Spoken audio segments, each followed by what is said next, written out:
আসসালামু আলাইকুম viewers, welcome to my channel. আমি আজিজুন্নাহার আজকে আপনাদের সাথে শেয়ার করব গ্রিন ফিশ ফ্রাই। এই গ্রিন ফিশ ফ্রাই বিয়েবাড়িতেও পরিবেশন করা হয়ে থাকে। এই মাছ ভাজির স্বাদ এবং ঘ্রাণ গতানুগতিক মাছ ভাজির চেয়ে অনেকটা আলাদা। চলুন তাহলে সহজভাবে ঘরোয়া উপকরণে বিয়েবাড়ির স্টাইলে মাছ ভাজা দেখে নেই। আমি আজকে নিয়েছি এখানে 500 গ্রাম রুই মাছ। আপনারা আপনাদের ইচ্ছে মতো যে কোনো বড় মাছ নিতে পারেন।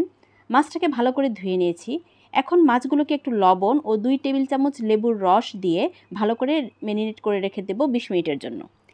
ম্যারিনেট করে রাখলে মাছের ভেতর লবণটা ভালোভাবে ঢুকবে, যার ফলে খেতে ভালো লাগবে।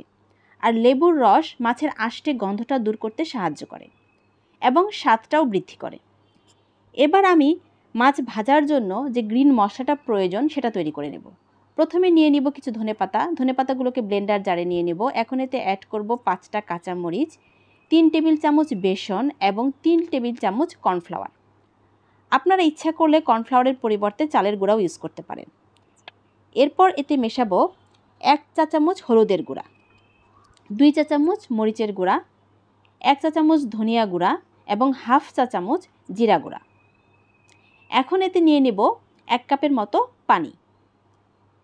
তারপর এই মিশ্রণটাকে খুব ভালো করে ব্লেন্ড করে নেব। এই যে আপনারা দেখতে পাচ্ছেন কনসিস্টেন্সিটা এরকম হবে। আমি রসুন বাটা দিতে ভুলে গিয়েছিলাম, তাই একটু রসুন বাটা অ্যাড করে দিয়েছি। এখন আমি ম্যারিনেট করা মাছগুলো নিয়ে নেব। মাছগুলোতে হালকা একটু পানি জমবে, এই পানিটুকু ফেলে দিতে হবে। এখন আমি মিশ্রণটাকে দিয়ে মাছগুলোকে খুব ভালো করে মেখে নেব। ফ্রাই প্যানে নিয়ে নেব সরিষার তেল।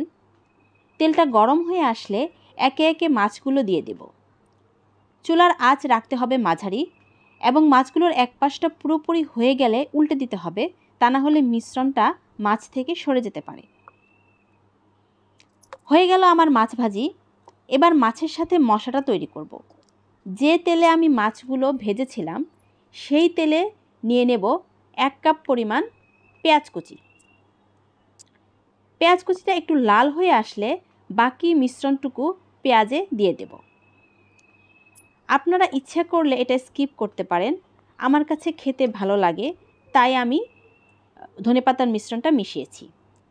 এরপর পেঁয়াজের সাথে মিশ্রণটা ভালো করে ভেজে নেব।